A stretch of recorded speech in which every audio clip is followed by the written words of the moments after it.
When I dropped reacting out to of this school, tale. it wasn't easy to find work. Nobody seemed to want to hire a girl with no qualifications. I Want was to be told tired more of of applying this. to jobs advertised in newspapers and on the internet without receiving any replies. One day, I spotted an ad for a job that was not so tempting, but I really needed the money. The ad said they were looking for a live in babysitter to take care of 3 young children. It said no qualifications necessary. They just required someone young, responsible, and pretty. I called the number, and the phone was answered by a woman with a sweet and friendly voice. When I told her that I was calling about the babysitting job, she hired me on the spot. She didn't even want to meet me in person first, but she said she needed me to start immediately. I was delighted. The next morning, I drove over to the house to meet the family. As soon as I got there, I saw that the house was both beautiful inside and out. You could tell that the family was wealthy. The woman and her husband greeted me with broad smiles on their faces and introduced me to their children. There were 2 boys and a girl. Sebastian was 6 years old, Damien was 5, and Lenka was 4. Read a book. The parents announced that they were going out to dinner and wouldn't be home until late that night. They told me that the children had already been fed, so all I had to do was get them ready for bed. The mother gave me a phone number and told me to call her if there was an emergency. The father told me to make myself at home, and if I was hungry, he said I could take whatever I wanted from the refrigerator. After their parents left, the children sat down on the sofa to watch TV. They were very quiet and barely said a word. During a commercial, I was feeling a bit hungry, so I went into the kitchen to make myself a snack. As I was rummaging around in the refrigerator, I couldn't help but notice 2 large jars that were stuffed in the back of the fridge. Both of them were wrapped in plain brown paper and had a rubber band sealing the rim. I wondered what on earth could be in them. My curiosity got the better of me, so I took out one of the jars and peeled back the brown wrapper to take a little peek inside. It was full of long strips of fatty meat floating in a murky red liquid. I couldn't tell what kind of meat it was, but it didn't look like pork or beef. Just as I was about to put the jar back where I found it, I heard a noise behind me. It startled me so much I banged my head on the shelf above me. When I turned around, Sebastian was standing in the doorway, staring at me. Put that back, he said. That's not for you. The look in his eyes and the tone of his voice sent chills down my spine.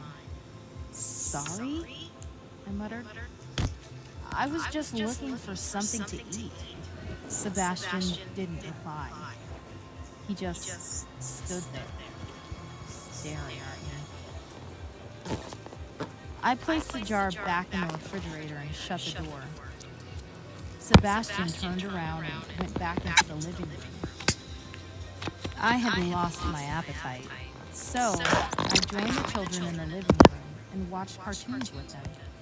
The news came on, and there was a story about a teenage girl who had gone missing.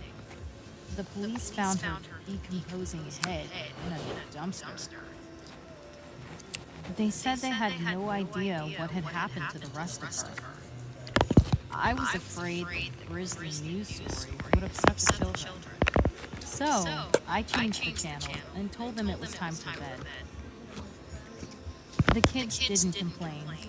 They just walked up the stairs in single file and went to their bedroom. I put them in their pajamas and got them ready for bed. Then I tucked them in, kissed them all goodnight, and switched out the lights.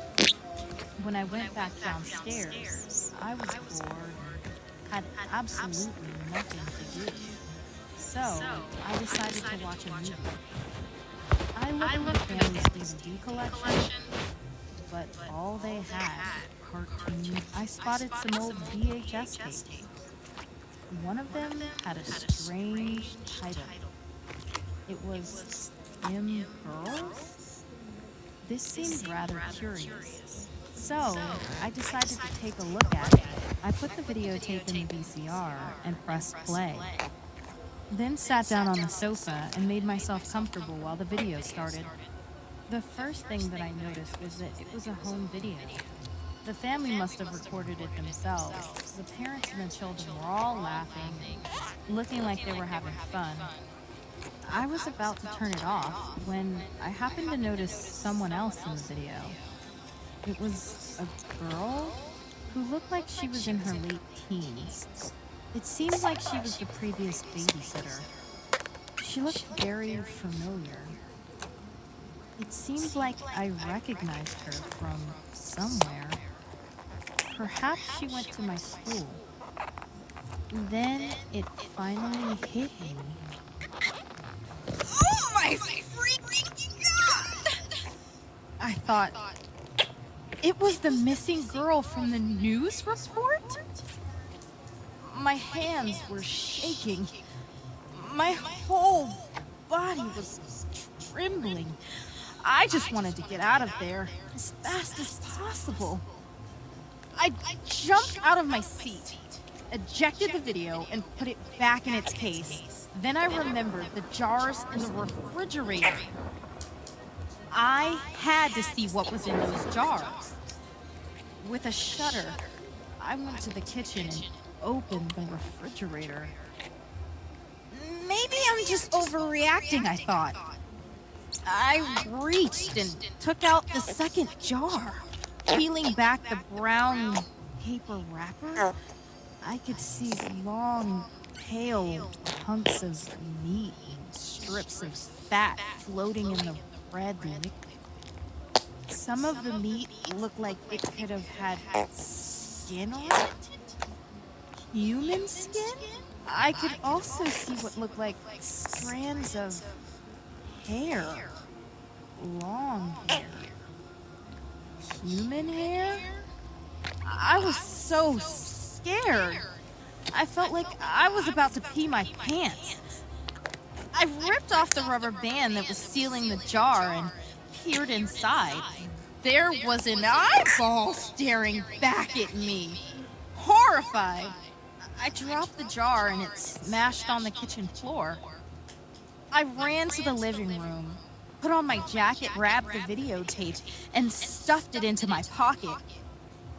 When I came out to the hallway, Sebastian and Lenka were standing at the foot of the stairs. "Where are you going?" Sebastian asked. I just remembered. I forgot something. I have to go home and get it. I'll be back in a few minutes. "I'm calling our parents!" shouted Lenka as she picked up the phone and began dialing numbers. Sebastian grabbed hold of my leg and wouldn't let go.